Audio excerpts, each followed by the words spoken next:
Here's the story.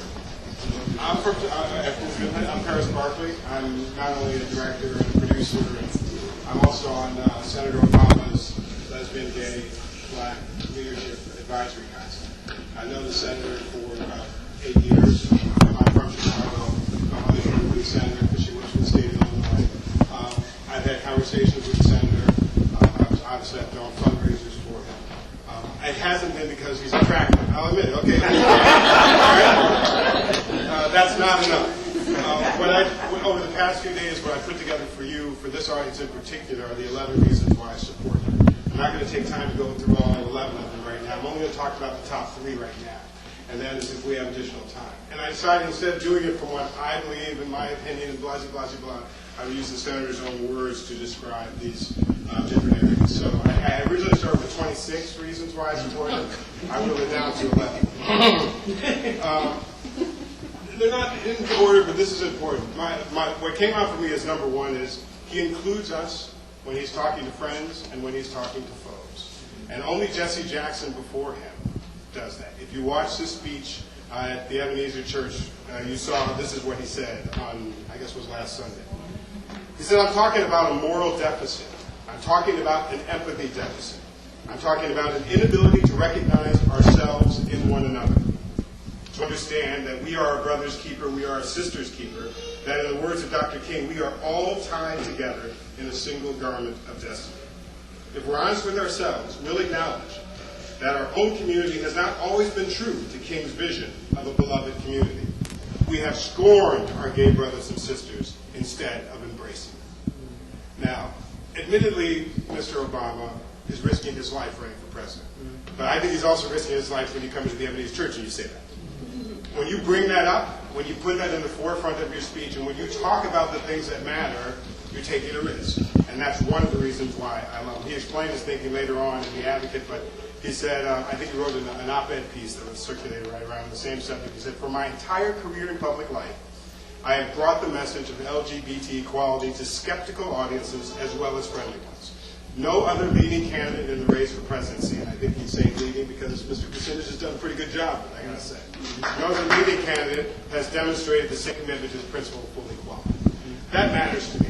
Number 2 is that he hates that Defense of Marriage Act thing that happened. I know you're familiar with it. I hated it because not only what it stood for and what it said, which is that in the United States there's only marriage between a man and a woman, not a super top issue for me. I'm very happy with my spouse. We don't actually need to be married. We do want those rights, though. We do want to be in that hospital if the time comes. That does matter to us. We have rings. We've done our commitment before God. Whether or not there's a church that says that's okay or not, that's a separate issue for me. What Mr. Obama says is, I support the full and unqualified repeal of the Federal Defense of Marriage Act. While some say we should repeal only part of the law, I believe we should get rid of the statute altogether. Federal law should not discriminate in any way against gay and lesbian couples.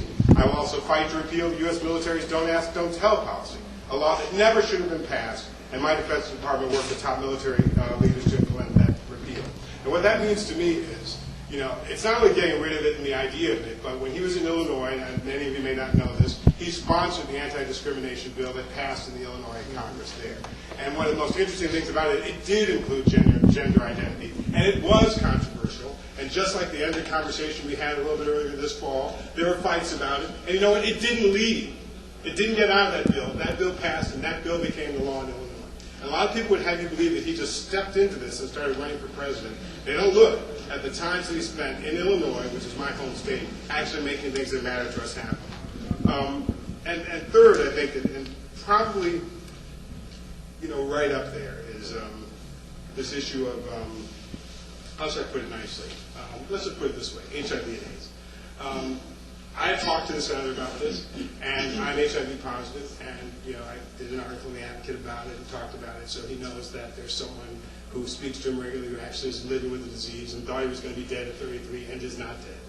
And he has said, and I believe him, that his commitment to actually change the whole United States way of dealing with AIDS is absolutely central to his campaign. Here's what he said in public. It's time to launch a national effort to stop this disease, starting with African-Americans who are being affected disproportionately. I will increase the President's emergency plan for AIDS relief by $1 billion a year. until it gets to $50 billion in 2013 to fight this pandemic. And it'll include TB and malaria and all the things that affect it. And I wanted to do even more than that and more directly to communities of color. I think we'll get there. He sent his deputy in policy for the lesbian, gay, and bisexual and transgender community here. Steve Smith is in the front row to answer your questions that I can't answer.